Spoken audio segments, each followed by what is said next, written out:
అందరికీ praise the lord. ప్రేమైన వారలారా, దిన వాక్యాన్ని మనం చదువుకుందాం.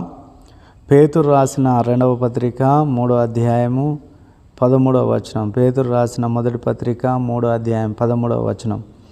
మనం ఆయన వాగ్దానమును బట్టి క్రొత్త ఆకాశము కొరకును క్రొత్త భూమి కొరకును కనిపెట్టుచున్నాము, వాటి యందు నీతి నివసించును. ప్రేమైన దేవుని పిల్లారా, దేవుడు మనకు చేసిన వాగ్దానం ఏంటిదంటే క్రొత్త ఆకాశము క్రొత్త భూమిని దేవుడు మనకిస్తాడని ఆయన యొక్క వాగ్దానం. ఇప్పుడు చూస్తున్న ఈ పాత భూమి, ఈ పాత ఆకాశము తొలగిపోతాయి.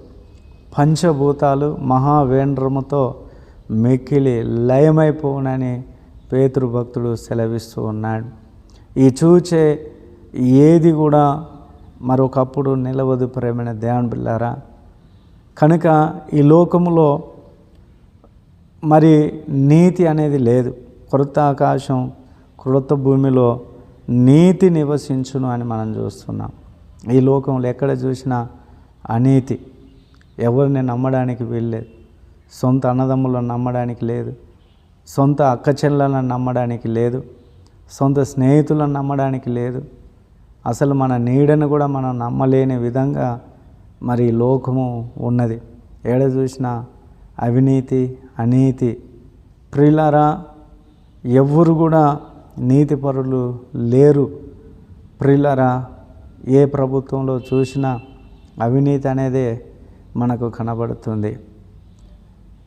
మరి పాలకులు కూడా అలానే ఉన్నారు, ప్రజలు కూడా అలానే ఉన్నారు. ఈ లోకమే సాతాను యొక్క కబంధ హస్తములో ఉన్నది గనక, దుష్టుడు ఈ లోకంలో నివసిస్తున్నాడు గనక దుష్టుని పాలనే ఈ లోకంలో జరుగుతూ ఉన్నది. మనుషుల మధ్య విషబీజాలు నాటి మనిషి అంటే మనిషి పడనట్లుగా చేస్తున్నారు. జాతి వైర్యం, మత వైర్యం. ప్రియులరా, ఇలా ఎన్నో వైరమును కలుగజేస్తున్నాడు. ప్రాంతీయ భేదాలు కలుగజేస్తున్నాడు. మరి మత భేదాలను కలుగజేస్తున్నారు. అలాగే స్త్రీ పురుష అనే భేదాలను కలుగజేస్తున్నారు. నువ్వు ఎక్కువ నేను తక్కువ అనే భేదాలు కలుగజేస్తున్నారు. ప్రియులరా, ఎక్కడ చూసిన అణచివేత, ఎక్కడ చూసిన క్రందన, ఎక్కడ చూసిన నీతి న్యాయాలు కనబడట్లేదు. ప్రియులారా, ఈ లోకములో ఉన్నంతసేపు మన జీవితం అలానే ఉంటుంది.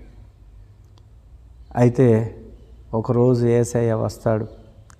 తన యొక్క ప్రజలను ఆయన తీసుకెళ్తాడు.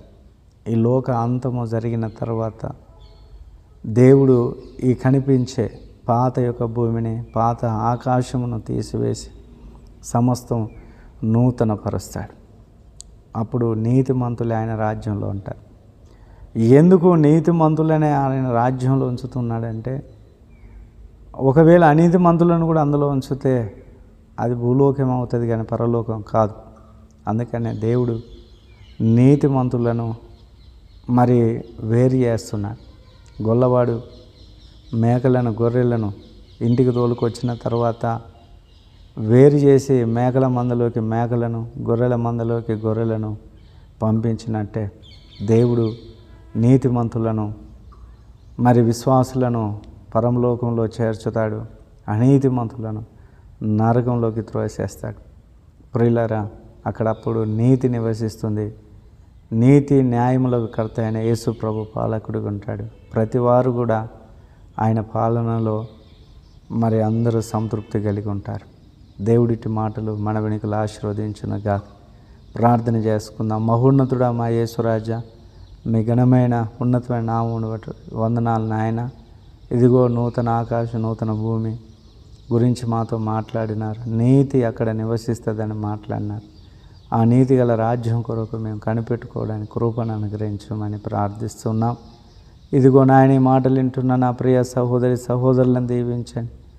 వారి ఆరోగ్యాలను మెరుగుపరచండి. సంపూర్ణమైన స్వస్థత వారికి దయచేయండి. వారికి ఉన్న ప్రాబ్లమ్స్ తీసివేయండి. వారికి ఉన్న నాయన ఆర్థికపరమైన ఇబ్బందులను దూరపరచండి. వారి చేతి కష్టార్జితాన్ని దీవించండి. ఆర్థికపరమైన ఆశీర్వాదాలను బిడ్డలకు దయచేయండి.